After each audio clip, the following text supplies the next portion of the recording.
As soon as I open it up, the reason it stopped working becomes obvious. The drive mechanism is badly damaged. Several parts are heavily worn and no longer function properly. Repairing it would mean replacing multiple components, and even then, there's no guarantee it would work like it did originally. But today, repairing it isn't my goal. What I really need is the outer housing. Fortunately, even after years of use, the plastic shell is still in great shape. The mounting points are intact, and the handle is still sturdy and comfortable to hold. Instead of letting it end up as trash, I'm going to repurpose this housing as the main frame for today's project. With the housing ready, I move on to the most important part of the project. I tried test fitting several different components, but in the end, I decided to use an old spark plug. In my opinion, it's the best choice because it's the right size and perfectly suited for what I have in mind. I'm going to mount the spark plug at the front of the glue gun housing. First, I prepare a short piece of wire to connect the two spark plug terminals. The connection only needs to be secure enough to ensure it won't come loose or disconnect during use.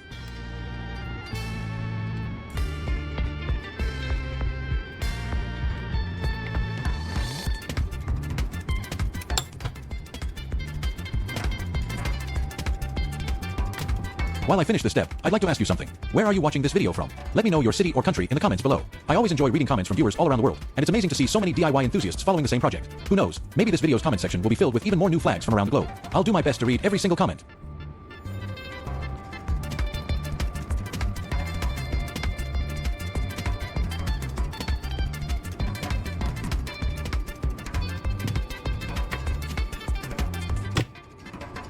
Next, I install the spark plug at the front of the housing. Directly behind it, I position a magnetic hook in the designated mounting point inside the glue gun body. At first glance, it may seem like a small, insignificant part, but it actually plays a key role in the overall design. First, it helps hold the spark plug firmly in place, preventing it from vibrating or shifting during use. Second, it also serves as a reliable electrical contact, making it much easier to deliver power to the spark plug consistently and efficiently. Once all the components are properly positioned, I reassemble the two halves of the plastic housing and tighten all the mounting screws securely. At this point, the main assembly of the project is complete. From the outside, it still looks almost identical to an ordinary hot glue gun, but on the inside, it has been transformed to perform a completely different function. However, the project is still missing one essential component. Interestingly, this part comes from an old 1.5V battery. I prepared this battery in advance because it contains the component I need for the next step. First, I take a small metal terminal from an electrical connector block.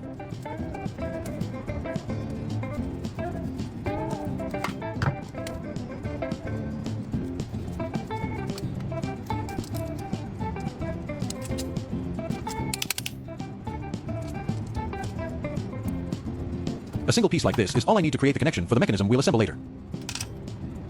Now it's time to extract the part one actually need. I'm not interested in the metal casing or the chemicals inside the battery. What I need is the carbon rod located at its center. This material is a fairly good electrical conductor and will play a key role in today's project. To remove the carbon rod without damaging it, I have to disassemble the battery very carefully. If I apply too much force, the carbon rod can easily crack or break, and I'd have to start over with another battery.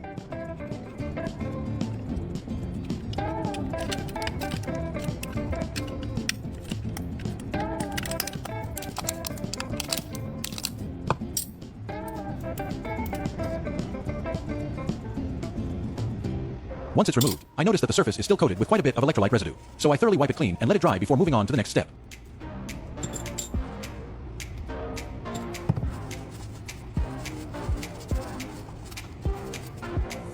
Next, I use sandpaper to sharpen one end of the carbon rod. This pointed tip will provide greater precision and make it better suited for the purpose of this device.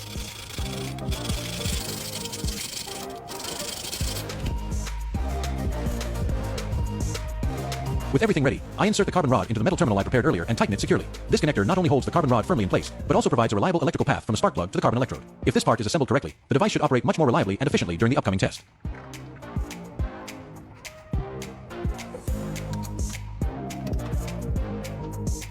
After giving all the connections one final check, my device is almost complete. From the outside, it's hard to believe that this old hot glue gun has been transformed into something entirely different. But before we can put it to the test, there's still one final piece to finish. Only after it's powered up and put into operation will we know whether this idea really works. To do that, I'm going to make a custom power lead to connect the device to a battery pack. The process is fairly simple. I cut a piece of wire to the appropriate length, then attach one end to a small round nut and connect the other end to a metal washer. These two components will serve as the electrical contact points, allowing the device to connect to the battery pack quickly, securely, and reliably during testing.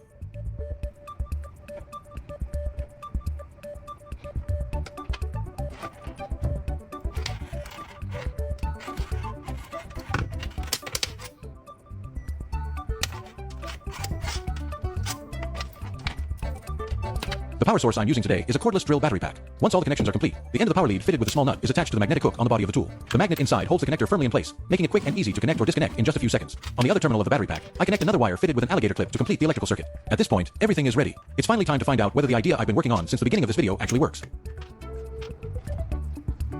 I gently bring the carbon electrode into contact with the metal clip. The moment they touch, a spark appears almost instantly. That's the first sign that the entire system is functioning exactly as intended. But producing a spark is only the beginning. What I really want to know is whether this device can generate enough heat to be useful in real-world applications. For the first test, I'll try welding two razor blades together. I position the electrode over the joint, and within just a few seconds, the metal begins to heat up and fuse together. This shows that the device not only produces sparks, but is also capable of generating a considerable amount of heat. Next, I'll make the test a little more challenging by joining two electrical wires.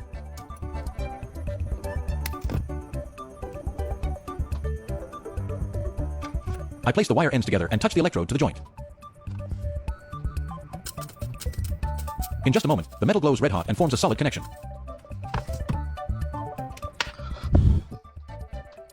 After allowing it to cool completely, I pull on both ends of the wires to test the strength of the joint. As you can see, the weld holds firmly and doesn't come apart. Finally, I test the device on a thin sheet of aluminum foil. Once again, the result surprises me. The outcome is honestly far better than I expected. A tool that most people would have thrown away has been transformed into something completely different and genuinely useful. If you enjoyed this project, don't forget to like, subscribe, and share the video. Thank you so much for watching, and I'll see you again in the next DIY project.